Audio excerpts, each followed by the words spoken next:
Au nom de Jésus. Restez debout. Merci. Exode 22, 26 à 27. Restez debout pour le respect de la parole. Exode 22, 26 à 27. Nous sommes dans le livre d'Exode chapitre 22, 26 à 27. Nous lisons au nom du Seigneur. Amen. Je disais, nous lisons au nom du Seigneur. Amen. Si tu prends en gage le vêtement de ton prochain, tu les lui rendras avant le coucher du soleil. 27. Car c'est sa seule couverture. C'est le vêtement dont il s'enveloppe le corps. Dans quoi couchera-t-il? S'il crie à moi, je l'entendrai. Car je suis miséricordieux. Amen. Que Dieu vous bénisse abondamment. Merci pour vos acclamations. Salue ton voisin, dis-lui bienvenue dans le restaurant de Dieu, bienvenue dans la présence de Dieu. Amen. Vraiment, vous êtes des héros et des héroïnes malgré la pluie, la boue. Nous sommes en Afrique, mais quand même, malgré la distance, tu viens participer au culte. Que le Seigneur te bénisse abondamment. L'apôtre Paul dit qui me séparera de l'amour du Seigneur. Amen. Il y a des gens qui sont séparés de l'amour du Seigneur à cause de la saison. Quand c'est la saison des pluies, il disparaît un peu. Mais toi, rien ne peut te séparer de l'amour de notre Seigneur Jésus-Christ. Amen. Dis Amen à haute voix pour activer les choses. Nous entrons dans les restaurants de Dieu, nous voulons manger. Dans les restaurants de Dieu, on ne mange pas par la bouche, nous mangeons par l'oreille. Amen. J'ai un enseignement très puissant. Nous sommes dans la saison de prière. Tous ces temps, nous sommes en jeûne. Hier, aux cliniques Rafa, je n'ai même pas pu prêcher. On a chanté. Il y avait une forte pluie. On a tapé les mains. Il y avait des guérisons terribles. Il y avait un papa qui ne voyait pas dans la louange. Les yeux se sont ouverts. Qui était là hier? C'était terrible. Que Dieu vous bénisse abondamment. Il y avait une autre maman qui avait son fils. C'est sa fille, hein? Qui ne pouvait pas marcher. 2 ans qu'il ne marchait pas. Après, juste, quand j'ai dit shalom, elle voulait déposer l'enfant par terre. L'enfant a marché. Donc c'était catastrophique. Quand tu arrives ici, il y a l'atmosphère de miracle. Le Dieu de cet hôtel fait de grandes choses. Je déclare au nom de Jésus. Tout ce que Dieu a fait hier, qu'il le fasse aussi pour toi. Même pour ceux-là qui nous suivent en direct, recevez aussi la grâce des miracles au nom de Jésus. Dis à ton voisin que le Seigneur continue à agir. Il continue à faire de grandes choses. Aujourd'hui, je parle d'un grand thème qui demande beaucoup de maturité. Amen. Je m'efforce que vous puissiez grandir. Et aussi efforcez-vous de me rejoindre. Amen. Ce thème s'intitule comme suit, le gage du vêtement. Le gage du vêtement. Je ne sais pas si le gage en Swahili c'est quoi ou en Lingala. Est-ce qu'il y a des swahiliphones ici? Le gage du vêtement. C'est tellement fort ça. Amen. Le gage du vêtement. La Bible nous dit dans le livre d'Exode 22, 26 à 27 que si tu prends le vêtement de quelqu'un comme gage, efforce-toi avant la coucher du soleil de lui remettre ces vêtements-là. Amen. Pourquoi tu dois lui remettre ces vêtements? Selon Exode, la Bible dit ceci, ces vêtements lui servira. Ah, ça c'est tellement fort, c'est pas pour les petits enfants. Ou bien ces vêtements lui servent la journée d'un habit. Donc la journée, ces vêtements, c'est un habit. Mais Exode nous dit, la nuit, ces vêtements n'est pas un habit, mais c'est une couverture. En d'autres termes, les vêtements là jouaient 2 rôles. Quand c'est la journée, c'est un habit. Quand c'est la nuit, c'est une couverture. Le même habit, mais qui peut jouer deux rôles. Amen. Ça, c'est Exode qui nous donne ce texte. C'est une loi, c'est une ordonnance que le Seigneur a donnée à son peuple. Parce que la Bible est tellement riche et que le Seigneur n'a oublié aucun détail. Nous n'avons pas besoin d'un autre livre pour soutenir la Bible. Seule la Bible nous suffit pour gérer tous les problèmes.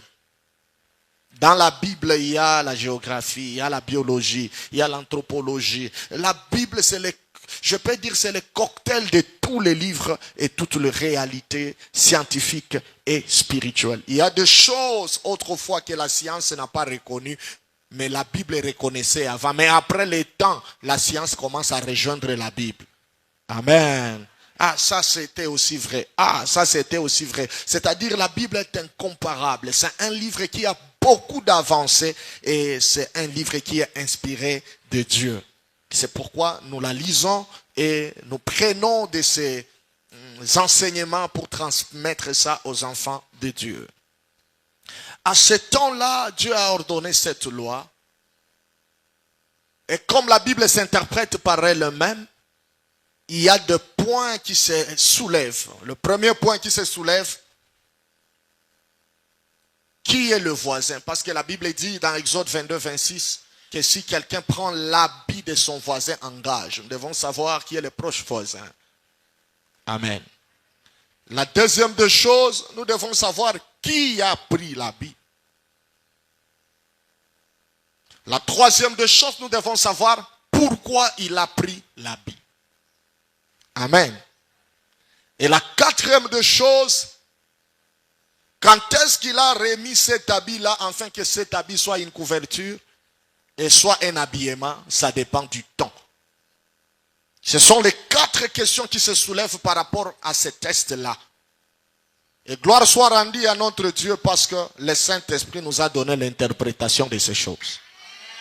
Parce que la Bible dit, un peuple sans révélation, c'est un peuple qui n'a pas de frein. Je ne cesserai de vous répéter que la Bible n'a pas été écrite en français. Avant qu'elle ne soit écrite en hébreu ou en grec, la Bible a été écrite en esprit. La Bible dit que c'est poussé par l'esprit que les hommes ont parlé de la part de Dieu. Matthieu dit que cette écriture est esprit et vie. Donc pour comprendre la Bible, pour comprendre la pensée biblique, il faut avoir un esprit du Seigneur pour comprendre cela. Je prie le Seigneur ce matin que son esprit soit sur toi afin que tu comprennes sa pensée qui est cachée dans les Écritures. Amen. Alléluia. Et dans la première dimension, vous allez comprendre que le Seigneur parlait dans cette loi, mais cette loi doit être interprétée. La loi mérite une interprétation. J'ai même une fois parlé de passage de l'interprétation, de la révélation et de l'inspiration. J'ai déjà expliqué la différence entre ces 3 choses qui embrouillent tout le monde sur Internet. Les gens ne savent pas l'interprétation c'est quoi, l'inspiration c'est quoi et la révélation c'est quoi. Quand est-ce qu'on interprète, quand est-ce qu'on parle de l'inspiration et quand est-ce qu'on parle de la révélation, ce n'est pas la même chose. Chacun a son rôle. Chacun a son objectif. Or, dans la dimension de la connaissance, le Seigneur voulait juste encourager quelqu'un que si tu prends une chose d'autrui, tu dois apprendre à remettre cette chose avant la tombée de l'année. C'est un langage énigmatique, c'est un langage simple qui te pousse à être prompt, qui te pousse à être souple, à ne pas prendre les choses d'autrui et d'oublier, à ne pas peut-être la dette de quelqu'un et partir et oublier la personne. Peut-être la personne va se lamenter contre toi et dès qu'il se lamente contre toi, ne pense pas que tes prières arriveront au ciel. Il y a quelque chose qui va bloquer tes prières. Par la même occasion, je déclare que si tu avais une dette quelconque, que le Seigneur te donne le moyen pour aller en finir. Ta manière de dire Amen ne me permet pas de couler. Que le Seigneur te donne le moyen pour aller en finir au nom de Jésus. Ça, c'est dans la dimension basique, dans la dimension de la connaissance. On veut aussi nous dire que dans cette dimension-là, que celui auprès de qui tu as pris la chose, lui aussi, il a besoin de cette chose. Peut-être plus que toi, mais il s'est sacrifié pour te donner. C'est pourquoi la Bible dit, ça lui sert de vêtements la journée, mais ça lui sert de couverture la nuit. Donc on veut tout juste te dire que celui qui t'a donné n'est pas un idiot. Celui qui t'a donné ne pense pas qu'il a beaucoup. Celui qui t'a donné ne pense pas qu'il n'a pas affaire avec cet habit, mais celui qui t'a donné, il s'est sacrifié. Il a accepté de se sacrifier. C'est pourquoi tu ne peux pas être un chrétien inconscient. Tu prends les dettes des gens, mais tu ne payes jamais. Tu prends l'argent des gens et tu dors tranquillement. Il y a des gens pareils. Hein? D'autres sont même dans les kits. D'autres me suivent en direct. Ils sont à l'aise. Ils peuvent prendre ta dette. Il est à l'aise. Il dort bien. Il n'a pas de problème. Fais ce que tu veux. Et comme ils connaissent déjà un grand secret que si tu l'amènes à la justice, il suffit juste de reconnaître. C'est ça le grand secret. Je pense que Maître Alexis est d'accord avec moi. À la justice, il suffit juste de dire oui. Merci beaucoup. Je comprends la doléance du frère.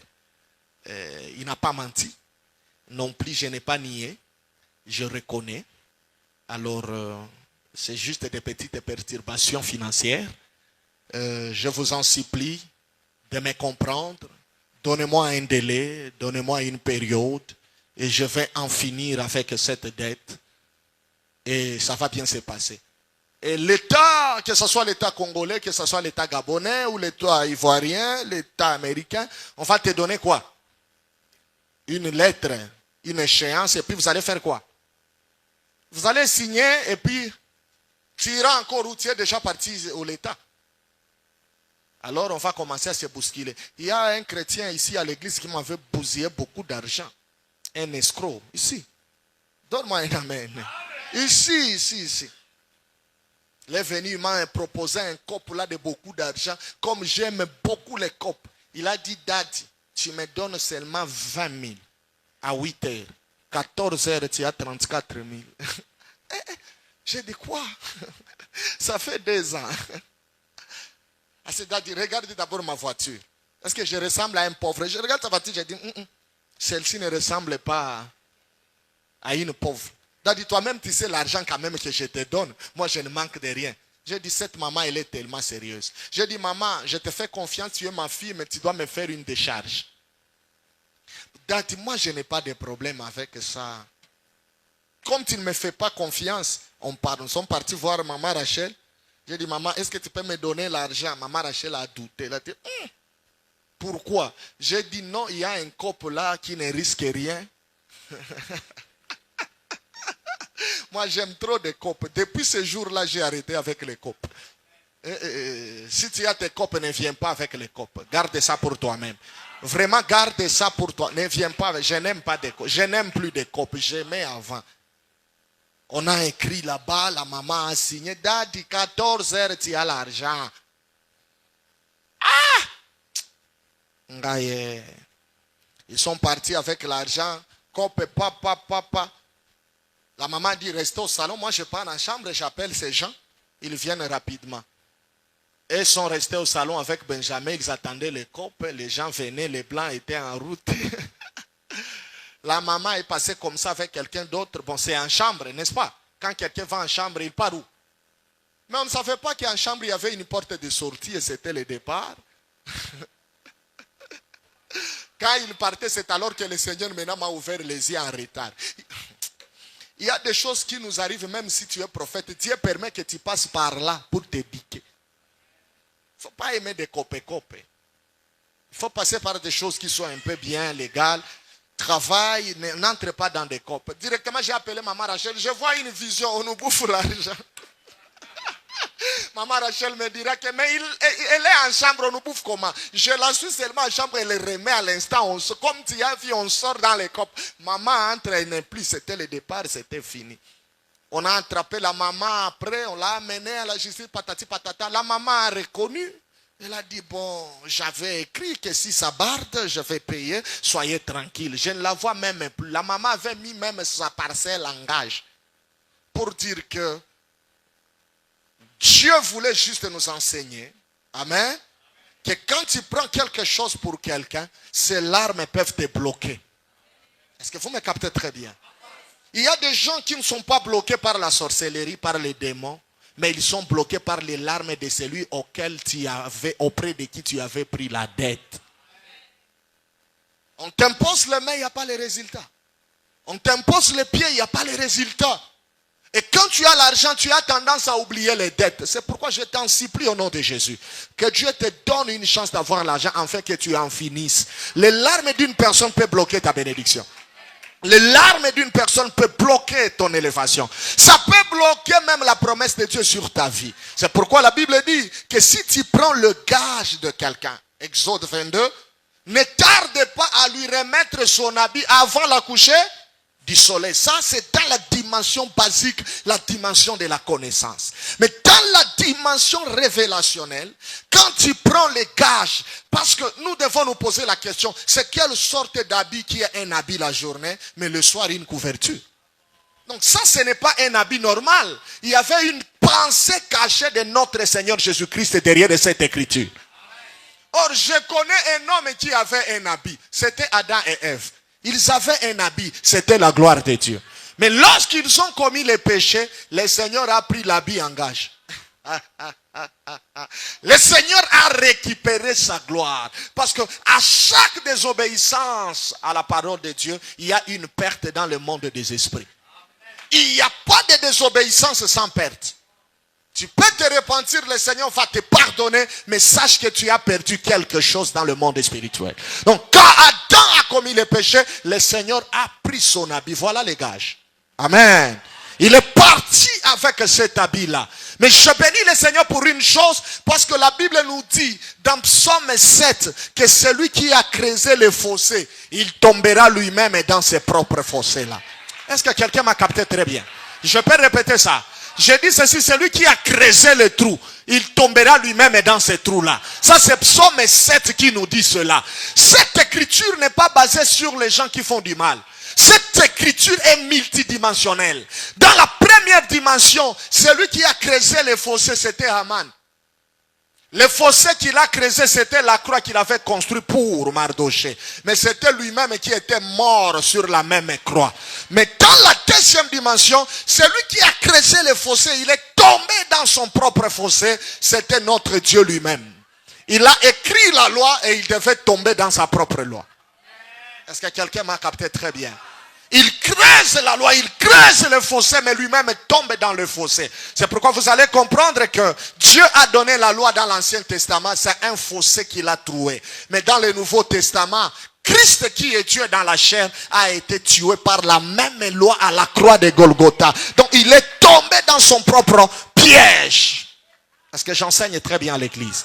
Et comment Dieu devait tomber dans ce piège? Il devait respecter lui-même l'écriture. C'est pourquoi vous verrez très bien, Adam était nu, l'habit était parti. La journée cet habit c'était un habillement, mais la nuit c'était une couverture.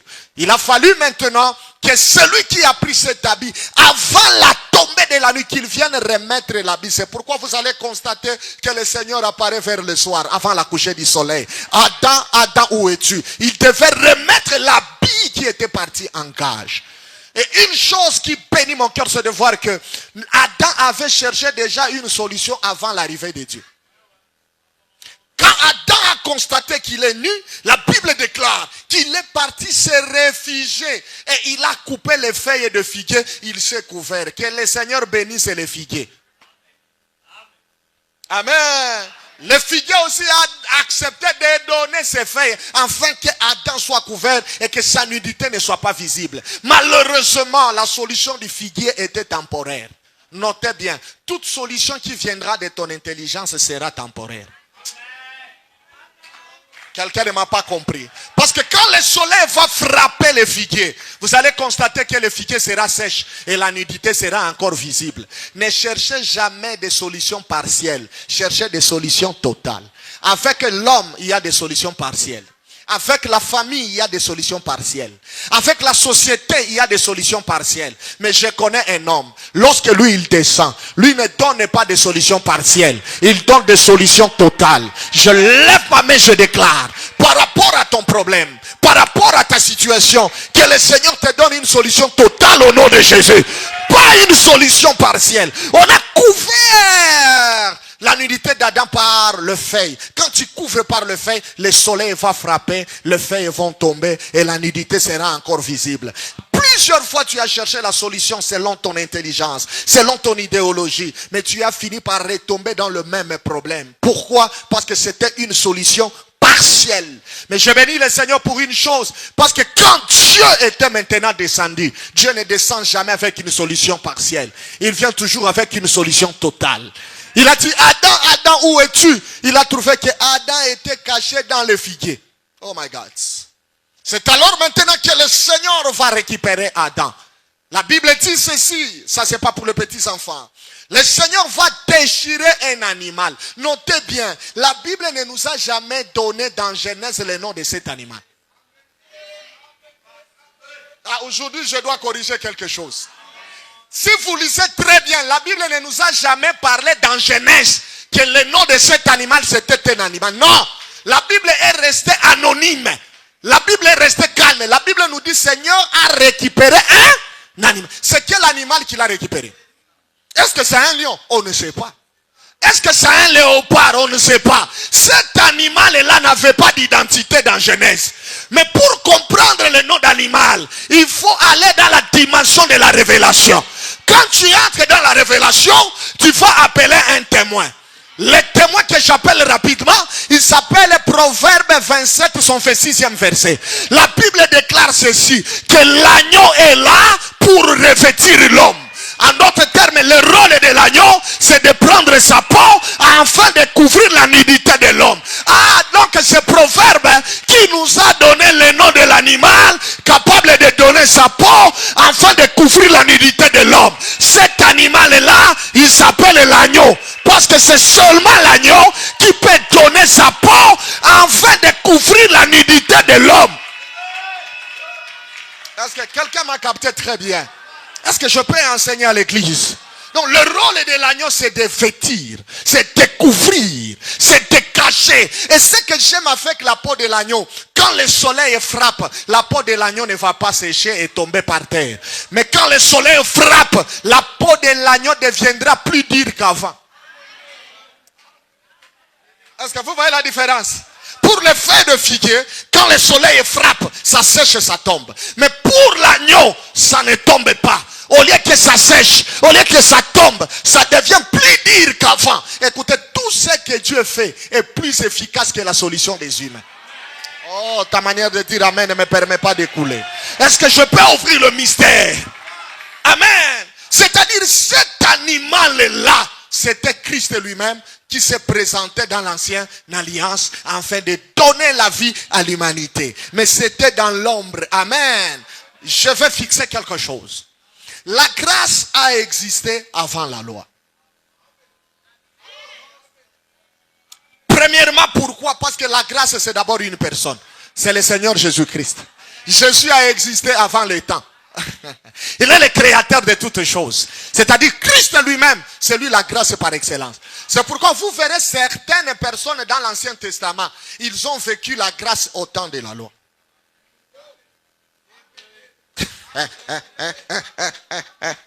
Est-ce que je parle à quelqu'un?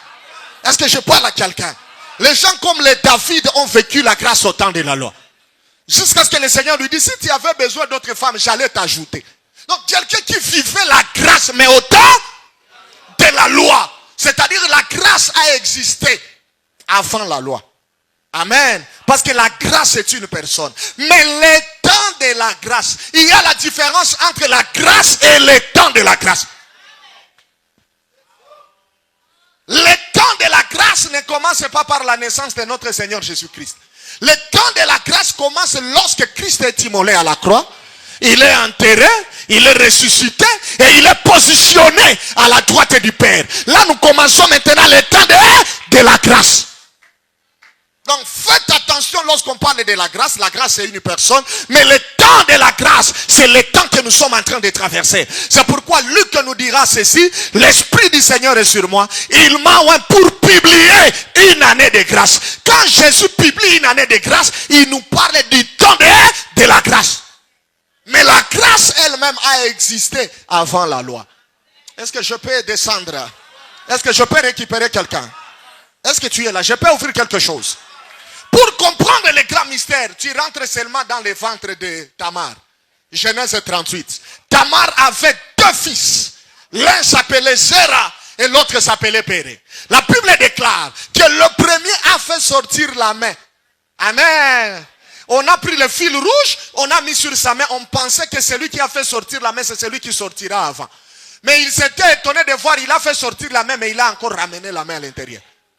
Celui qui n'a pas fait sortir la main, maintenant il a fait sortir la tête. Et c'est celui qui était sorti en premier et l'autre est venu avant. C'est ça le mouvement de la loi et de la grâce. La grâce avait déjà manifesté la main avant. La main était sortie depuis le jardin d'Éden. Depuis même l'éternité, l'agneau était comme immolé. Jean avait vu ça. C'est le mouvement de la main. La grâce s'est manifestée. Je suis le premier-né de Dieu. Je suis là. Mais Dieu a compris. Non, je te ramène encore à l'intérieur. Afin que la loi fasse sortir la tête d'abord à Sinaï. Quand la loi est sortie, c'est alors maintenant que la grâce encore viendra après. Ça, c'est pas pour les petits enfants. Est-ce que vous comprenez cela? Est-ce que je fixe les choses? Est-ce que je parle à quelqu'un?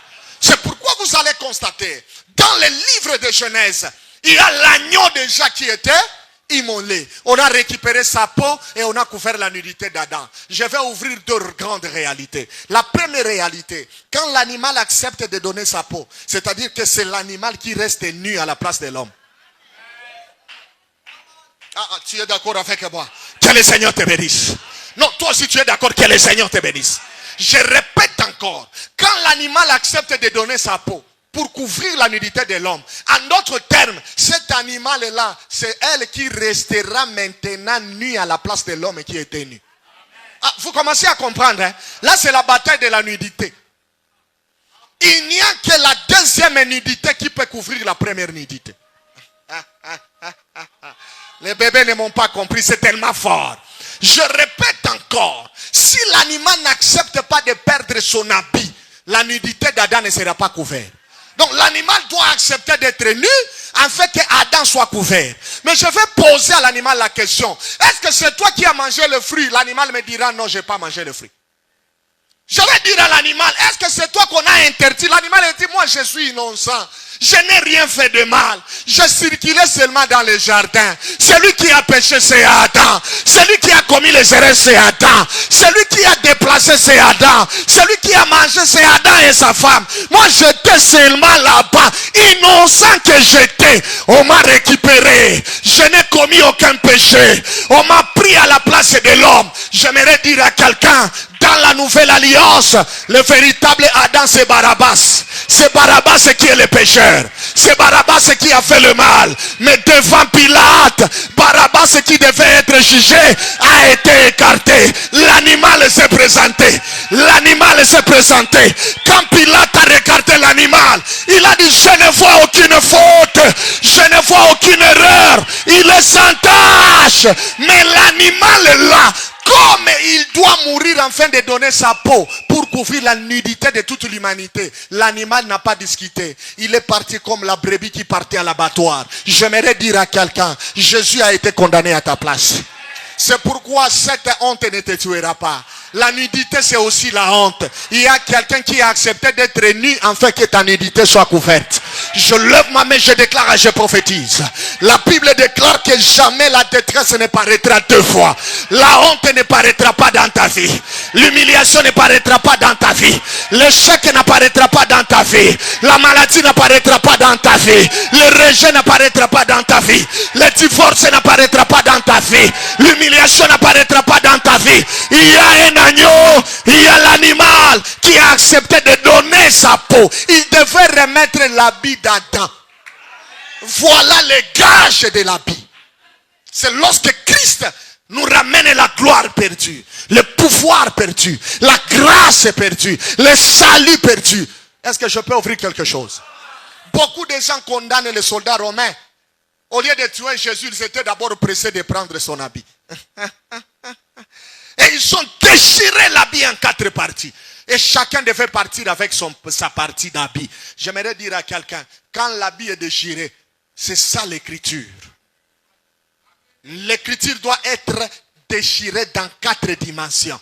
Voilà les 4 parties de la Bible. La première partie, c'est la connaissance. La deuxième partie, c'est la doctrine. La troisième partie, c'est la prophétie. Et la quatrième partie, c'est la révélation. C'est une seule Bible, mais subdivisée en 4 parties. Est-ce que quelqu'un m'a capté très bien? C'est la même parole de Dieu, mais ça doit être interprété dans 4 dimensions. Tu me donnes un amen, j'appelle quelqu'un.